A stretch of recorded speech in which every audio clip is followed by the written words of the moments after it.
jackals, we think, everybody. They were originally hyenas, then they were topi, then they were servals, and now we think that those two little things there are jackals. They're just behind the car. Don't think they've seen the lions, and we haven't been able to move. We don't actually have any infrared light on them at all, but they've come wandering through the darkness of the night here, straight towards the lions, and I think they got wind of them perhaps. The light has become, or the night has become extremely still indeed, which means that there's virtually no wind, and so the wind is not blowing from the jackals onto the lions or vice versa. The lions didn't lift their heads one little bit, and now, Graham, they're roughly at 6 o'clock moving away. And roughly just at 5 o'clock to us, everyone, and moving away. It's quite cute, isn't it? You get both species of jackal here, well, both species that you get at Jeandre, side-striped and black-backed. You also get bat-eared fox here, believe it or not. And I don't think those are bat-eared fox. There they go. I'm afraid we're running out of space there. Let's just have a quick thermal sweep, if you don't mind, Graham. I think we've kind of lost the thermal now. Let's have a quick look at the lions. They haven't moved at all.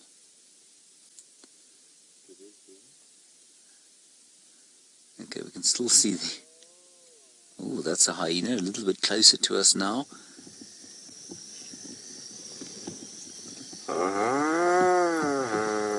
That's what it did. There we are. Now that's possibly from a different clan, but I'm not sure. It's difficult to tell. Remember, the clans here are enormous, up to 50 of them in one clan. There we go, back towards the thermal camera now. And we're just doing a scan around to see what's there. There's some kind of heat signature at the top of your picture on the horizon there, but not much else is going on around here. Now, we came through enormous herds of wildebeest and zebra today, and we thought for sure these lions would try and have a go at one of them, but there they are. As you can see, immobile, that's 4 of them, and Graham, and the other 2 to the left of them, yes they are, snoring soundly to themselves. So let's have a quick recap of where we are, in case you've just joined us, wondering what it is you're watching. You're watching Safari Live, and we are broadcasting to you from the Mara Triangle, and also simultaneously, astoundingly, from South Africa, the Kruger National Park. What is that? The 2 jackals. The 2 jackals. We're back on the jackals, and we're waiting to see whether these lions hunt or not. They hunted last night. It was a fantastic sighting. They took down a little zebra, and they're a little bit reticent to do anything other than sit around this evening for some reason. But I think they may well go hunting a little bit later on. So we're going to sit here in a very pleasant evening, smelling the glorious smell of the Mara grasses, enjoying the sight of 1 or 2 stars from a slightly different sky from the one we're used to. And down in the Sabi sand, Jamie and Taylor are scouring the landscape for the little animals. And I'm so glad you had a brief visual, I think, of a civet. You had a genet.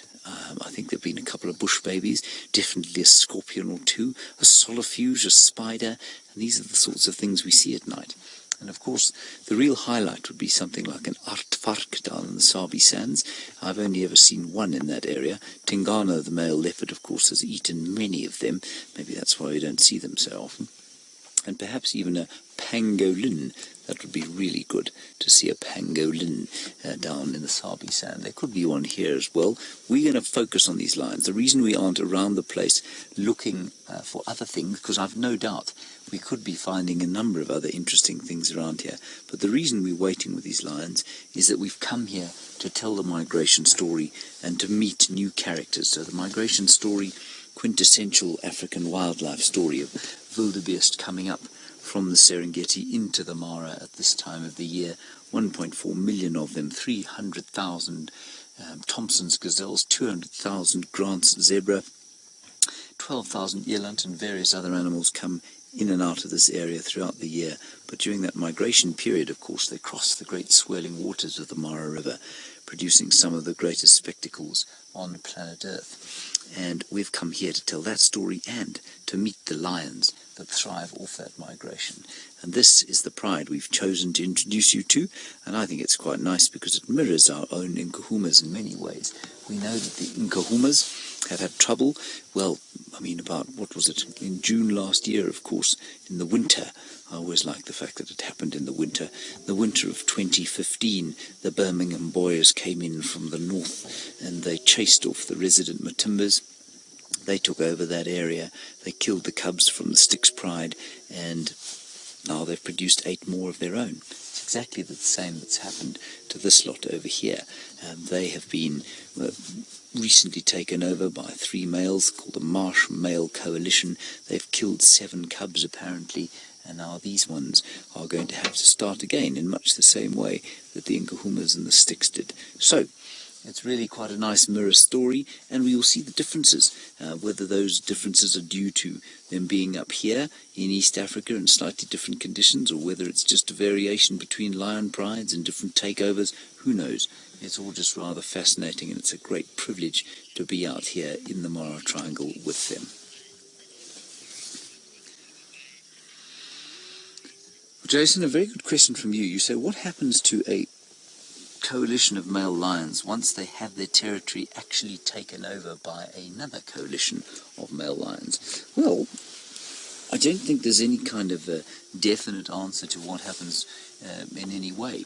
We think these 3 that came into this area took over from Scarface, a magnificent beast we saw today, huge lion, but coming to the end of his days. He's probably, I think, about 12 years old. Maybe 10 to 12 years old, but he still looks in pretty good nick. He has got a bit of a limp, but that's not unusual for a lion of his age. We thought he was gone. We didn't think we'd ever see him again. He's come back across the Mara River. He's come out of the greater Masai Mara, back into his old haunt. Who knows what will happen with him? The Matimba males, well, they just kind of went into retirement down south of the Sabi Sand in Londolozi, and there they've kept a sort of postage stamp-sized piece of territory for the last little while. They've hunted buffalo, especially during the drought. They've done pretty well.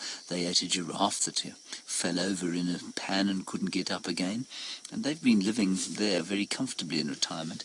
I believe there was some mating with the Solala pride down there as well. So although they don't seem to be capable of holding on to any kind of decent-sized territory, they're living out their retirement days, not fighting too much with other males, mating a bit, and eating a huge amount. So they've gone into very comfortable retirement. It's not always like that.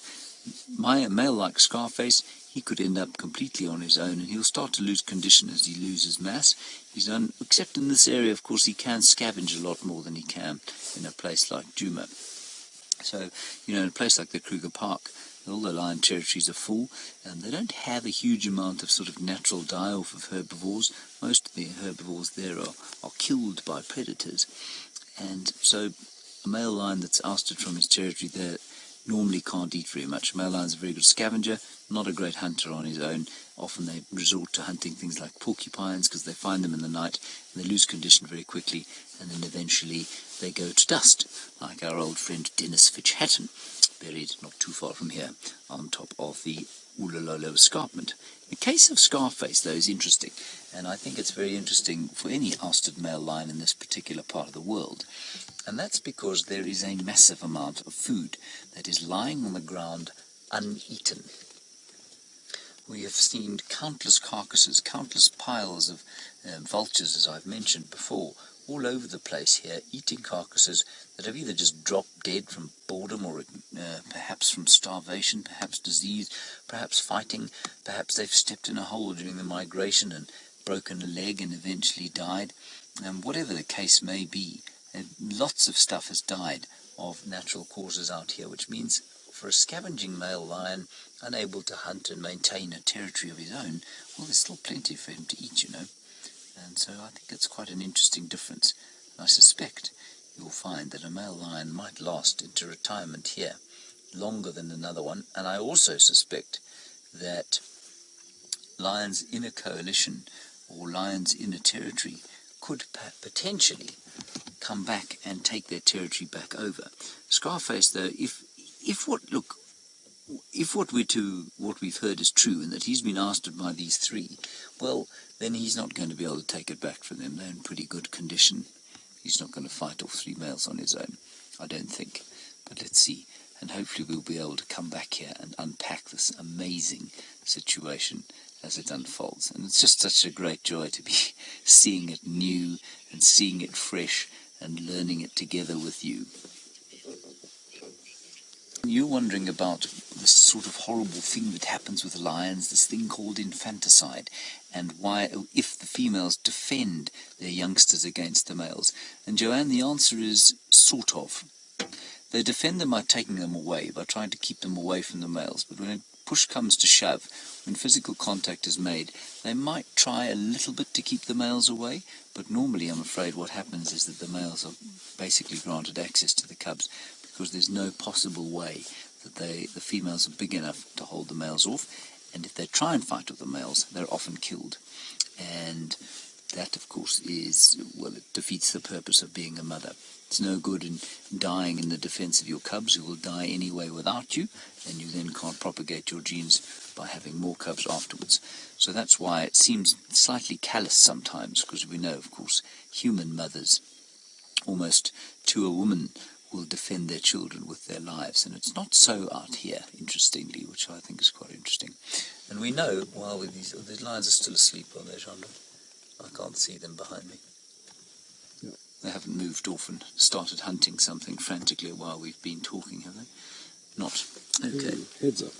Oh, we've got a head up, everybody. That's a young male, little mohawk starting to develop. Oh, it's a bit like Jeandre's beard.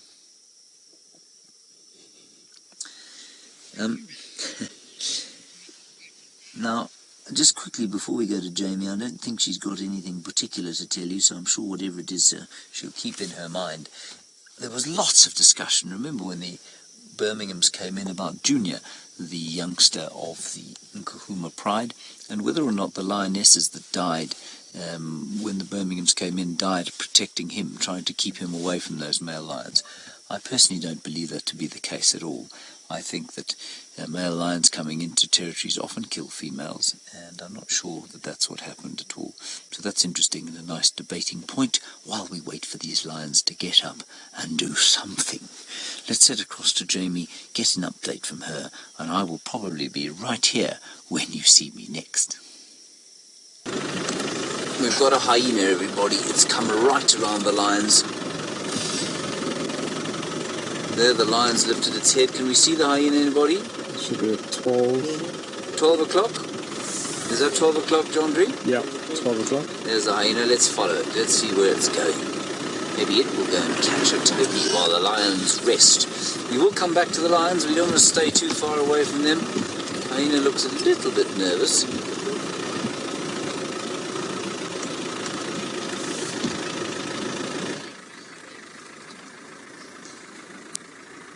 I can't see anything. Ah, there we are. Going at 1 o'clock. 1:30. 1:30. 12 o'clock. It's just in front of us. And the topi, I think, are not too far beyond that. It's somewhere in there. There it is.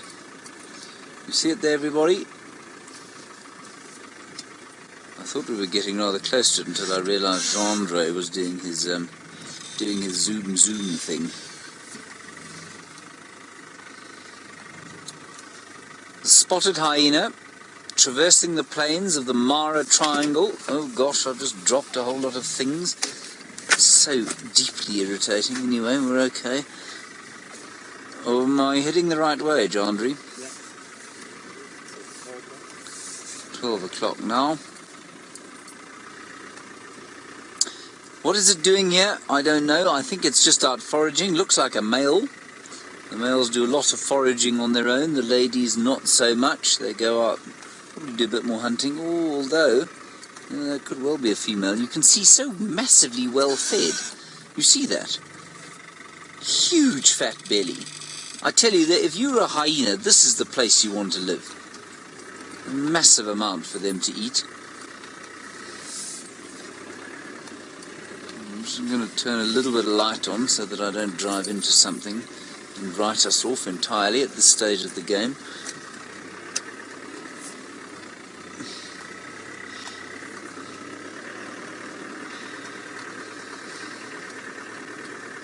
Through the grasses it goes.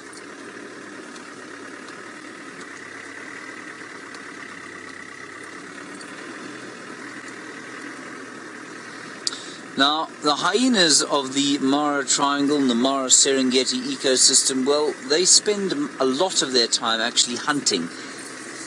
When, I suspect, the wildebeest are not in attendance. Don't think it's running from us. The lions are up. Where are they going, Graham? No, they're just doing a little bit of grooming. And I suspect, though, at this time of the year they're doing what the male lions are doing, and that's a large amount of scavenging. Any visual on the hyena there, Jeandre? It's out of IR range. We're going to go a little bit quicker, and then we'll turn around and go back to the lions. What's Graham got there? 11:30. 11:30 is where the hyenas. We make a slight adjustment to the left. I cannot see anything, in case you're wondering why on earth I'm being directed by people who aren't driving. We are on an interception trajectory, according to Graham. Well, that's very exciting indeed. It's 12 o'clock in front of us. We will try and get it into infrared range shortly. This has been wonderful fun.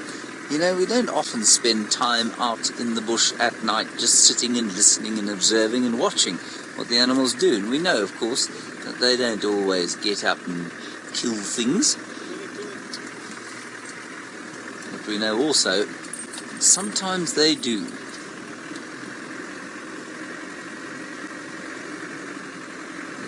Any ideas? 9 o'clock.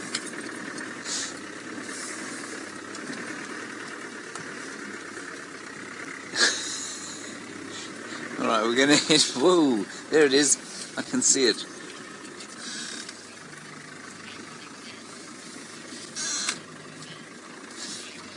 Hello, Heidi. You want to know the differences between the Mara clan hyenas and those that occur at Jeandre? Well, the main difference, of course, is that there are clans here in the Mara. At the moment, our Jeandre clan has been very unkind, and they've headed off into the Manuleti, which is not very nice of them. Anyway, but otherwise, essentially the same things apply. There's a matriarchal society where there's a very strict hierarchy maintained amongst the females and the males, but the difference is here they are much larger. 40 or 50 hyenas in one clan. There were about, well, almost 30 or 40 hyenas yesterday at the lion kill that we watched, and that would be very unusual at Jeandre, except it has happened on Arathusa. We know that 30 hyenas have been seen at a kill that I forget which pride it was, I think it was the Nkahumas made. We've seen that many hyenas there. So, in some parts of the Sabi Sand they will be as big as they are here, but in general here I think you'll find the territories are larger and the clans are bigger, and that's because there's more to eat, and of course because the environment is that much more open, and I think that tends to make the territories that much larger. Any update on the lions, Graham? Okay, we're going to go back towards the lions, which I think are off in this direction. And unless I'm much mistaken, it is of course almost impossible to tell what's going on here.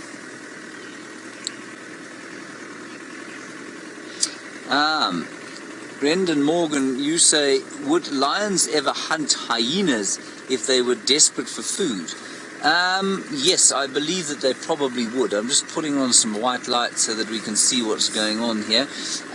No, sorry, I'm talking rubbish. I don't think they would. Would they kill a hyena? Yes. Have I seen lions eating hyenas? No. I have seen them rejecting hyenas a few times. So I don't think that they'd ever hunt a hyena to eat it.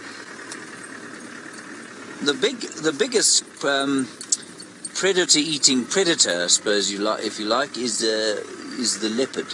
They like to eat dogs.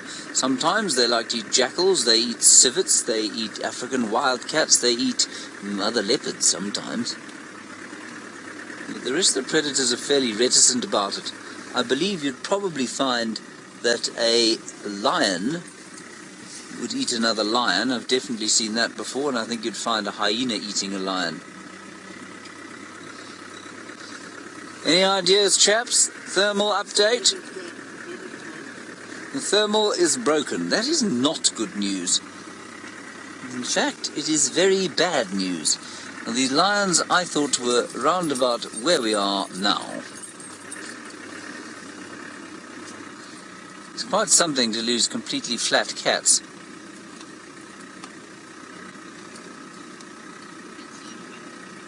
Yeah, as you say, Rebecca, that's a little bit awkward. It is a little bit awkward. I think they may have actually got up. Got them. Thermal is back. I'm just going to scan around here. There we go. 12 o'clock. I'm going in the right direction. 11 o'clock. Hello, Dark Tranquility, you say. Have I seen wild dogs here? I have not, Dark Tranquility. And I believe that they are not thick on the ground in this particular region. So, no, I haven't. I actually haven't even heard of anybody seeing them. I'm going to ask Joshua sitting next to me, do you see wild dogs here? Sometimes. Never. No, they're apparently not seen here. They're on the species list, but I mean, I guess they must be extremely uncommon. Graham, what distance are these animals from us? They seem to be mobile, everybody. Let's keep going. Of course, the view on the thermal we're getting closer. Well, that's good. That's a relief. Are they moving? We seem to be getting closer, Graham says, despite the fact that we're driving at 3 kilometers an hour. So they probably are not moving. Dead ahead. Fast asleep.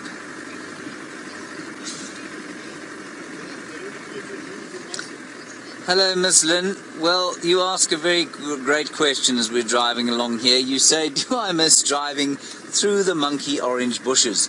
The answer, Miss Lynn, is a resounding negative. Look at this. It's like driving across a golf course just about, compared with scraping through the strychnos.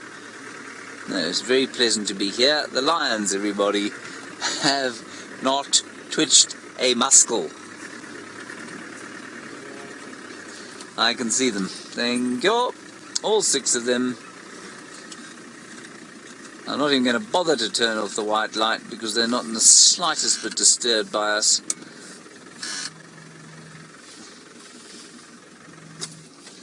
Well, that was an adventure, wasn't it, everybody? Phew. Graham, we almost lost sleeping lions.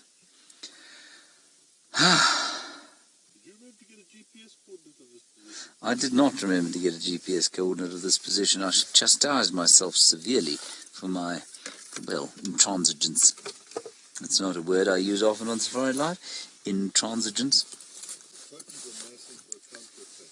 The topies, Graham says, are massing now for a counter-attack. This is going to be quite something.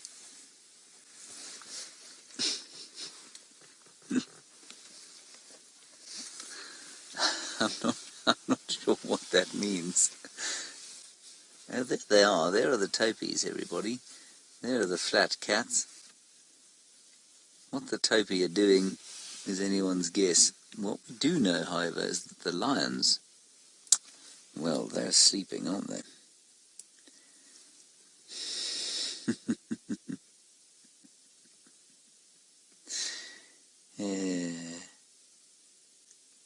No, we're going to keep going here. What are we looking at now? There are the lions. Okay, there are the lions too. And in the background, a spot. Look at that. Jeandre, there's a spot there. Is it coming closer? Is it not? Is it living? Is it warm elephant dung? Who knows? All shall be revealed. Stick with us, everybody. This is our first lion hunting live experiment in the Mara. First night lions did nothing. Second night lions killed a baby zebra just after they got mobile. Well, we want to find out, everyone, if that is a piece of warm elephant dung or potential prey for these lions. Let's head across to Jamie Patterson for an update from South Africa. The lions are up, everybody. We are live. Thank you, Mr. Wallington. The lions, we spotted some bogies, as Graham called them, in the background. The lions got up to see if they could find what those bogies were. And now they are kind of in hunting mode, actually. This is starting to look promising until one of them sat down. Well, let's see what happens. No, don't sit down. Don't you dare sit down. Oh, stalking sister or brother. Here we go. Going to burst out of the left-hand side of your screen. Ooh. That's quite sweet. Isn't that lovely? Just like the ninkapumas when they're on a misty morning, enjoying trying to get a bit warmer. So it is with the Kichwa Tembo pride. So cool.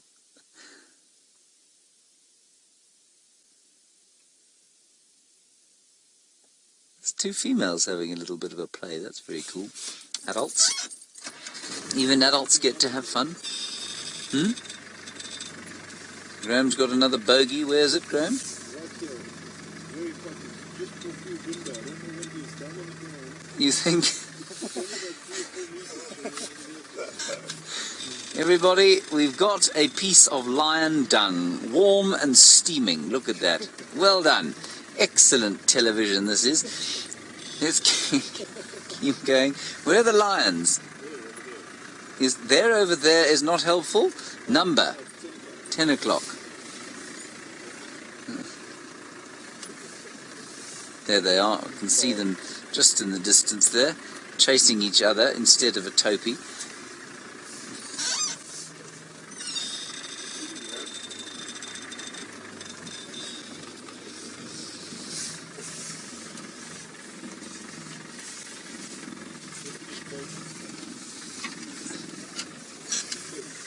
Bogies at 2:30. Now they're in the hunt. Look at the body language. It's changed there.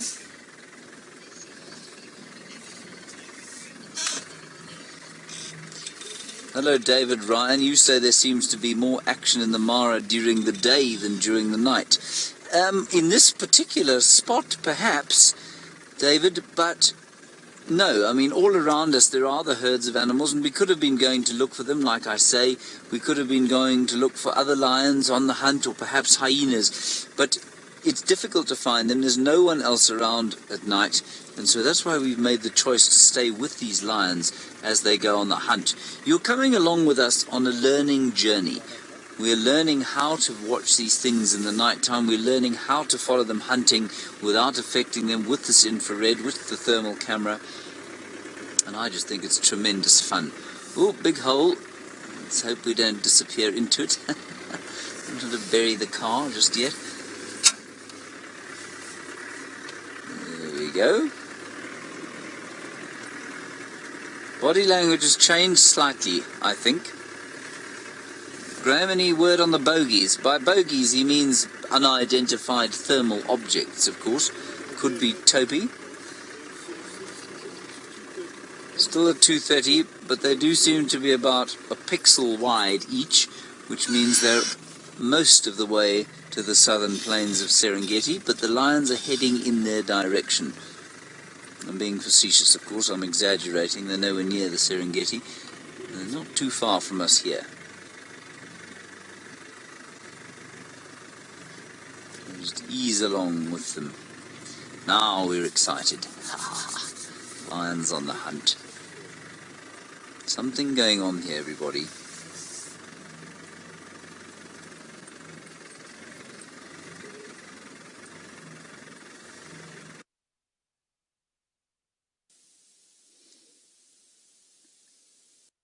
This is very cool. 3 of them now.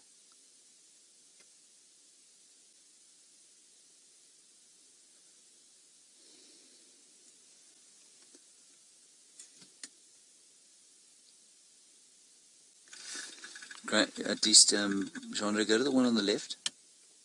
What's it doing? Look, they're fanning. Or it's coming back to play with its mate.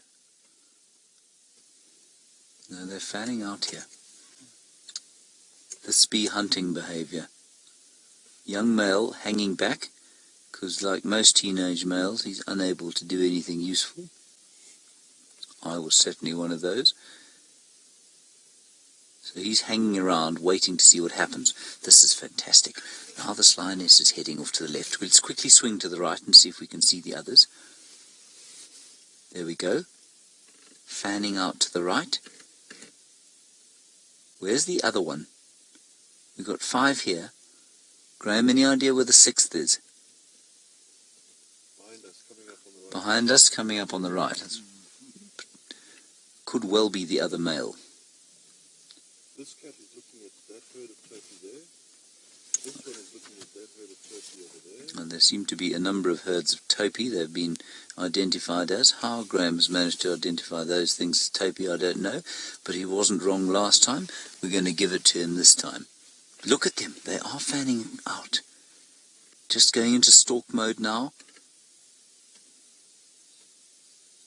See the head dropping, the shoulders opening, and the inevitable snooze before actually hunting.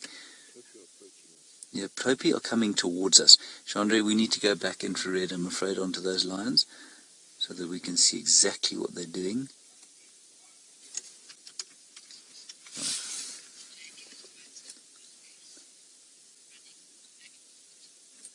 Okay, we're going to go to Jamie now. She's got a white-tailed mongoose.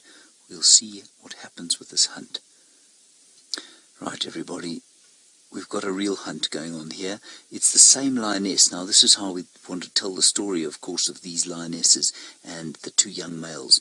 This is the lead huntress. She's done this 3 times today, once after Thompson's gazelle, but then she chased those topi, and now she's after topi again. On her own, that's Jeandre. Just next to Jeandre are the topi. That's them there. They have no idea she's there. The rest of the pride is behind us. And she's just outside of infrared range at this stage. See, she's now stalking. I'm going to move slightly forward. I can't see exactly where she is.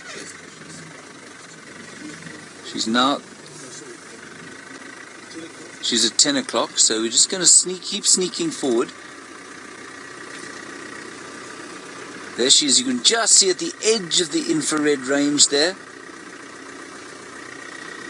And what we don't want to do is disturb her hunt, so I know this isn't the best picture in the world. Like I say, a lioness on her own, often as successful as prides of lions at catching things. She's tried 3 times. She's definitely hungry. She is going to make an attempt here.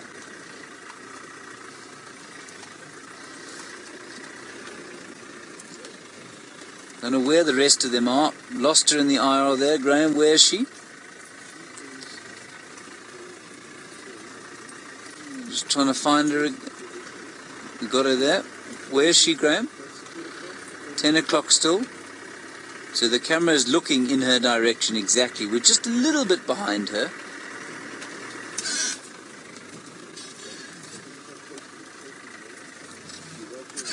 Okay, I'm going to stop here. We're very close to the topi, apparently. They're not within the range of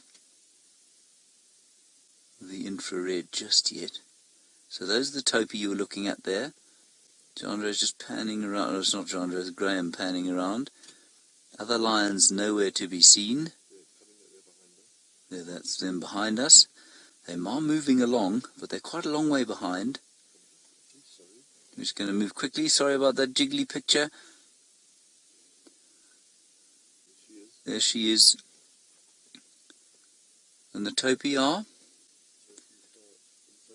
The topi are just in front of us. We're going to stay. There they are. I'm going to sneak very slightly forward, Graham.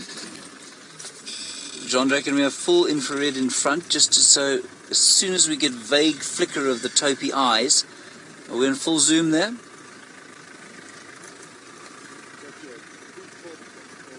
Okay, as soon as we get a little flicker of their eyes in the infrared, I'll stop.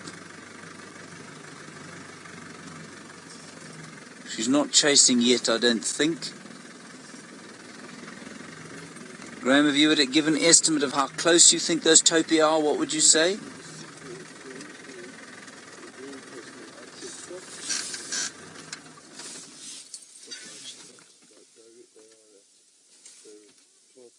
They're at 12:30. There they are! Well done, Jeandre. Jeandre says it's a bit dark. Yes, it is a bit dark, but there's a lion hunting them.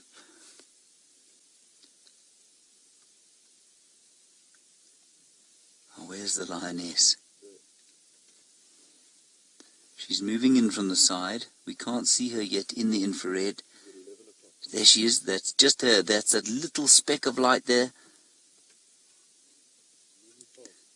She's moving quickly. I'm going to move her slightly forward. The topi are going away from us. They're running. Apparently they're running at the moment, the topi. I think they've smelt her. What are those two things there? Hang on. They don't look to be running.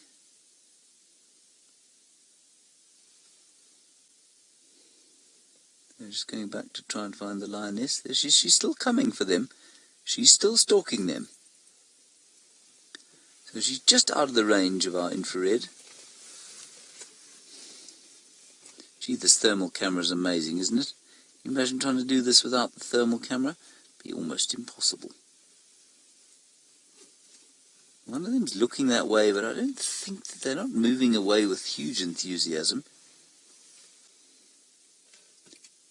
They haven't turned towards us, have they? Just excuse the jiggly picture, everyone. It's because poor old Jeandre can't actually, he's not operating it, and so we have to film the monitor, if you like. They're moving. What are those? Those are topi moving towards the lioness. There she is. Here we go. Look, she's crouching. You can just see her body language change, even on those 3 pixels that are making up the lioness. She's crouching there.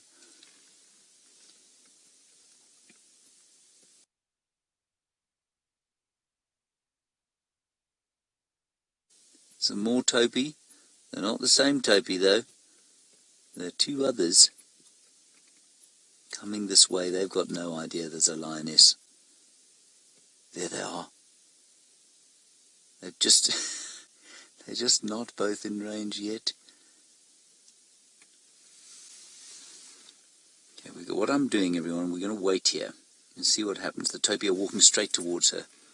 They're walking straight towards her. There. She's going. She's going. No, she's not. What is she doing? I think those topi are messing around. They've stopped moving. They think something's up. They're probably about 100 meters in front of us, 300 feet or so. It's out the range of the IR, maybe a little bit more than that. She's going.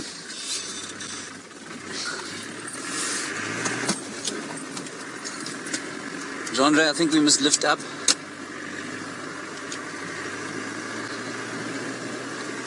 Any idea, Graham?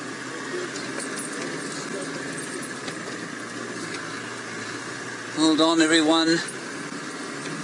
This is so exciting. Can't see anything in front of us just yet.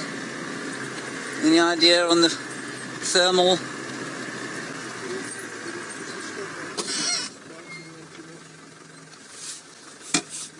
In the middle, which is on our right. Go right. Where are we going? 3 o'clock.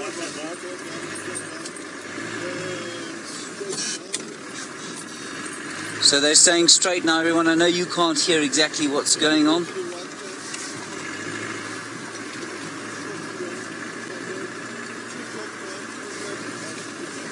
She's given up. She's given up. I think she's going back towards, there she is. You can see her now. She's hungry, this lioness, guys. She's hungry. And she's given up because the rest of her pride is absolutely useless. Alright, let's head back to Jamie. She's still got the white-tailed mongoose. Let's find out if it's managed to be slightly more affected than the lions of the Mara Triangle. The topi remain unmolested by these lions, and, well, we don't know really what's going to happen. She, the lioness you're looking at now, seems to be particularly keen on the hunting thing. The rest of them, well, they're sort of more useless than a...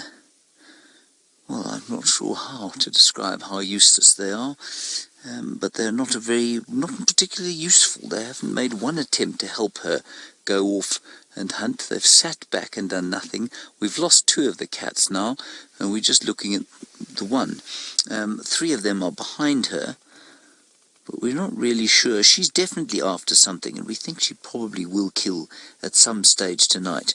When that will be is anyone's guess, but there's so much out here, you know. I mean, there are gazelles and wildebeest and zebra and all those wonderful things, but why she's chosen to hunt here, I can't imagine.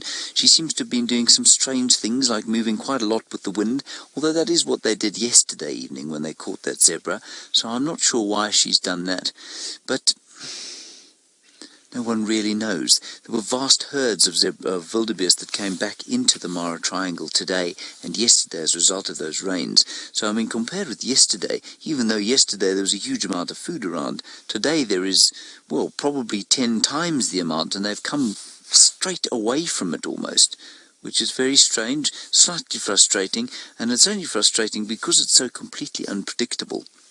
And that's the thing about these natural systems, is that we just don't really know often. There are so many variables in play here. How is she hunting? Is she using the wind? Or in what way is she using the wind? Does the temperature make a difference? Does the fact that the rest of the lions aren't so hungry make a difference? What other variables are there? Is it getting, is the moisture in the grass perhaps dulling the smell of the other animals, of those wildebeest? Has the calling of those other lions perhaps deterred them and pushed them further north? Maybe they're still trying to avoid those males, and the calling of the males has driven them further north. We haven't heard those males calling today. Once, very distantly, could have been Scarface calling, but there are these hundreds and hundreds of variables that we just don't really understand at the moment. Anyway, it's still rather fascinating to be out here. The smells, of course, of being in the bush out in the night are tremendous indeed, and the odd frog calling in the background, and some insects yelling here and there, well, that's very pleasant as well. And way in the distance I can hear the rapids going over the rocks of the Mara River. That dark brown river that's been flowing in its endless sort of winding oxbow lakes for goodness knows how long, over which those wildebeest have been eaten by the crocodiles for, again, goodness knows how long. As I've been saying while we've been here, the sense of ancientness here, is that a word, ancientness? I'm not sure that ancientness is a word. Anyway, the sense of ancientness of this landscape is just profound, and it really has had a very deep effect on me. Every time there's a little breeze blowing, it's coming from the sort of left and behind the screen now. You see she turns her head into it. So she's definitely trying to smell something. And if I'm not mistaken, I'm just going to try and get my bearings now. Oh, completely lost. No, I haven't. There is... yeah, no, I'm completely lost. I don't know where I am. I just have to take out a compass. Graham says he can see Ngama up on the hill there. Yes, I think that looks about right. So we're probably facing in a sort of southerly direction now. And so the wind is coming from the southeast, which it hasn't before. Let me go check out. If I don't agree with Graham, I can check on the compass here.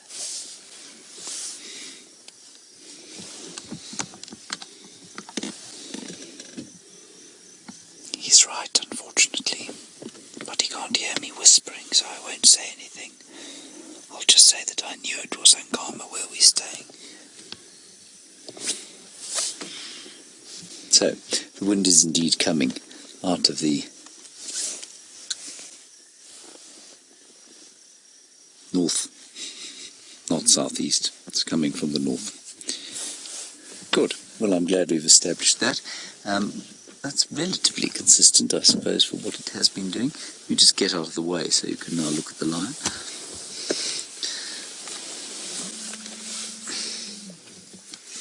There are the other two, looking relatively entertained by life.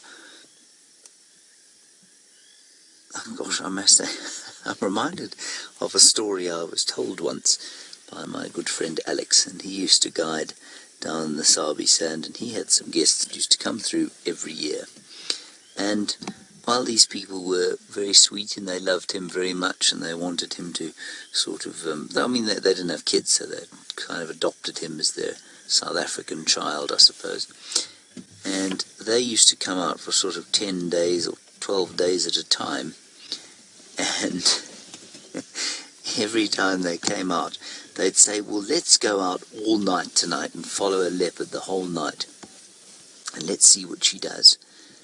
And one of the trackers, or Alex's tracker, and many of you have met him actually, his name is Renia Samhlongo.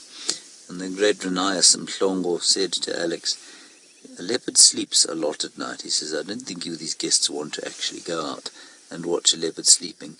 And Alex said, no, you know, he was a young buck, he recently qualified, his new game ranger's outfit and jeep and rifle, he thought he was big stuff, he knew a lot. He said, no, let's go out, we know they're nocturnal, the books say they're nocturnal, they must be.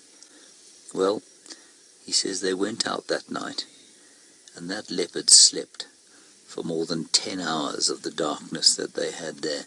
I think she did one brief hunting foray, failed, and went to sleep for 10 hours.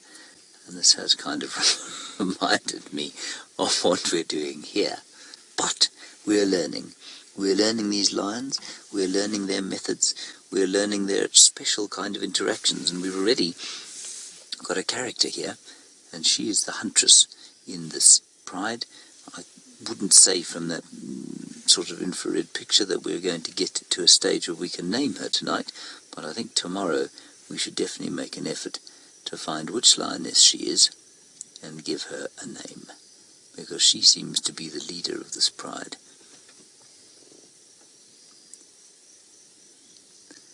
But around her, not much in the offing. Goodness, we have a question. This is wonderful. Hello, Doug. Unfortunately, it's a question I'm unable to answer. You say, what is the leopard population in the Masai Triangle, in the Mara Triangle? Doug? Yeah, I don't know. I'm going to say the density is probably slightly less than that of the Sabi Sand, because the habitat is obviously a lot more open. But leopard can live in open areas. They don't have to not live in open areas. But there also are massive numbers of hyenas, and leopards compete with hyenas quite a lot, and that makes it quite difficult for them. So I'm going to say, if we say in the Sabi Sands, I think that, I've forgotten exactly what the number is. I think we last counted it out, about 183 leopards all told with cubs. I'm going to say it's probably about 60% of that. So let's say they're probably all told all over the Mara Triangle, which is roughly the same size as the Sabi Sands. Well, it's about 10,000 hectares less. So let's call it an even 50% of the number of leopards that there are in the Sabi Sand. We did see one. He was completely unresponsive to us. All we saw was his bottom sticking out of the greenery of a tree. She's looking at something there. Any bogies on the... No, the thermal camera's gone to sleep, I'm afraid. There we go, that's Graham, just rousing himself. She's looking at something across there. She's looking at a tree.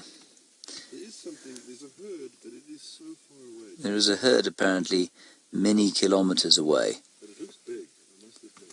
There is a big herd many kilometers away. And there's some hippos hippos in the far distance. And hippos in the far distance. Those are the half pixels you can see there on the horizon. And then even further away than that, I see 2 or 3 zebra, but one of them appears to have a limp of some sort. And one zebra limping in the very far distance there. Graham was, of course, talking utter zebra dung. There's the one. Oh, there are lions calling now. Down to the south. Let's see if she's looking. Yes.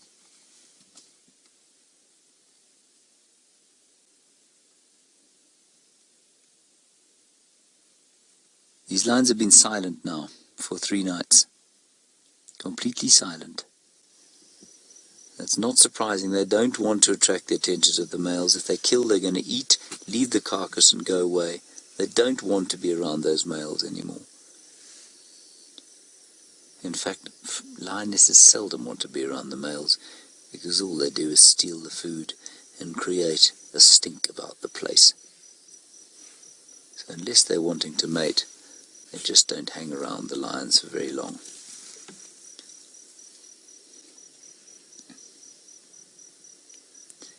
She is listening though, and I think she's going to go off into the night at some stage to do a bit of hunting.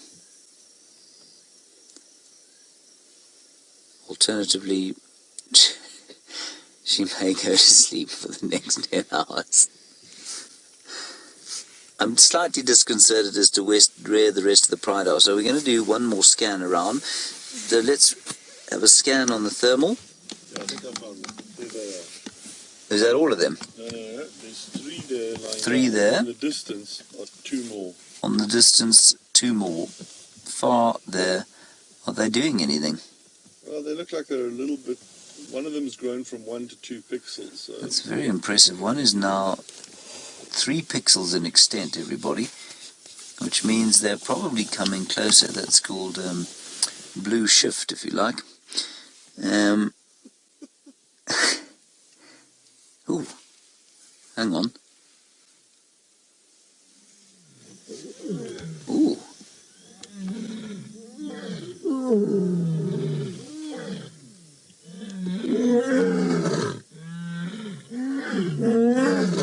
You lazy blighters, well done.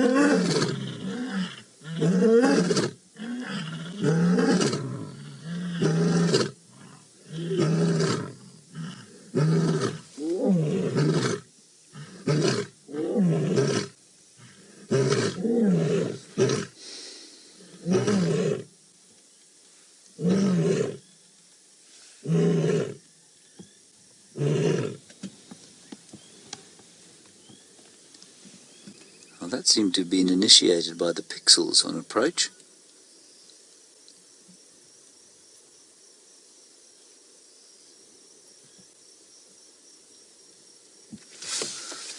Now, that, I'm afraid, from a hunting point of view, is slightly disastrous. Lions hunting don't shout about their presence.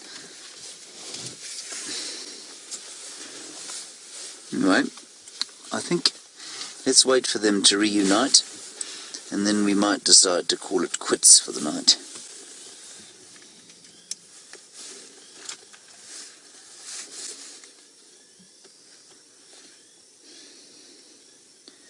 She's looking.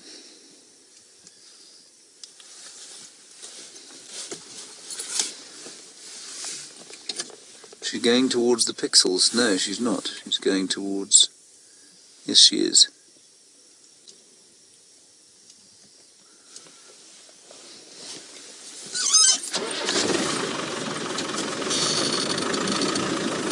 Let's follow and see what happens. A couple of lions on the right of the vehicle that we'll avoid.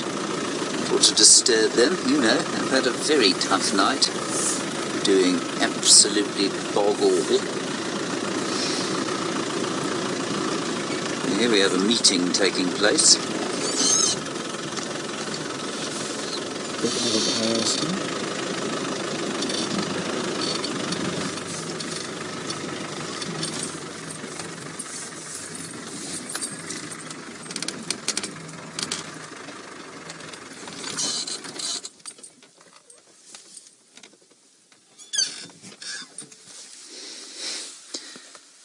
quite nice to see. They know where she is. She knows where they are. I wonder what they went off to do. Perhaps they went off to have a drink. The pub.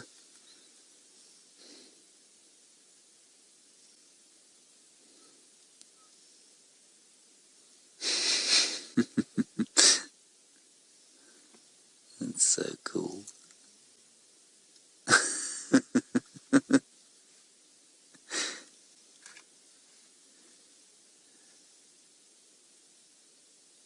She's got quite tattered ears. We had a little discussion a bit earlier on about the biting flies.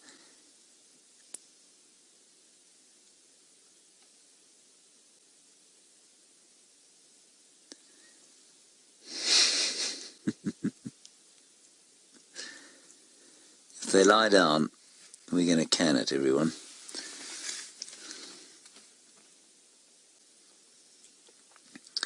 Go and do something. Thank you. Good idea. They're not looking skinny though, I've got to tell you. Something out there, Joe. Where? Right out in front of them. One's on the left I don't think they've seen it though. are playing. Yeah, the one's on the left. Straight behind them. Yes, I can see there's a bogey there. What is it? I don't know what it is. I can just see a pixel. It's a giant ground gazelle. There it is. It's a bit more than a pixel at this angle. Yeah, it is. But they don't seem to be aware of it. No, that one did. The one, she looked at it, definitely. Oh, it's an alarm call from a topi. There's an alarm call from a topi.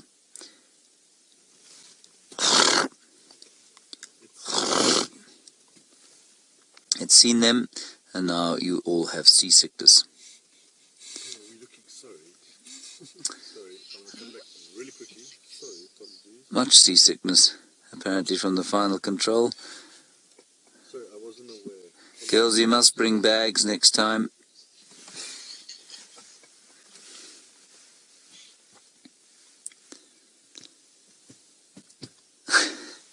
I'm going to sneak forward. There's no reason we need to be viewing them in this thermal light if we can see them in infrared. You see them, Jeandre?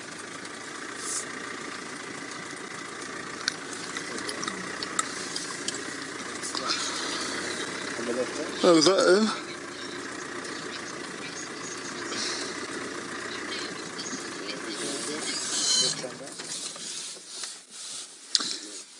You can see them. There's two things there on the screen, I think.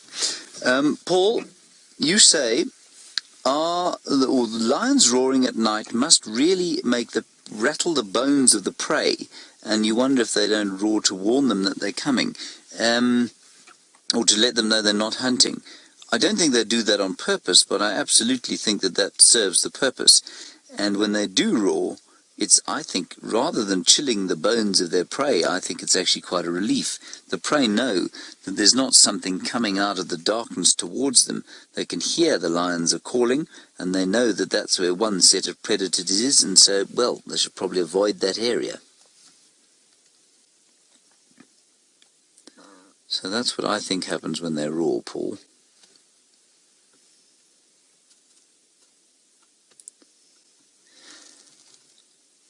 Alrighty, everybody, we're going to pack this in, I'm afraid. We'll come back out tomorrow, of course, at 3 o'clock this afternoon. 3 o'clock Central African time, 4 o'clock East African time. We are, of course, in East Africa. That's where Kenya is. And so all that remains for me to do is to say a very fine thank you to all of you for joining us for the duration of the drive. A big thank you to Jamie and Taylor and Eggsy and David in the Sabi Sand for all of their efforts this evening. Big thank you to Jeandre on camera today. There he is. And a big thank you to Graham on the thermal imaging seasickness device that he used today. Thank you for joining us. We will see you tomorrow at 4 o'clock this time in the afternoon. Bye-bye.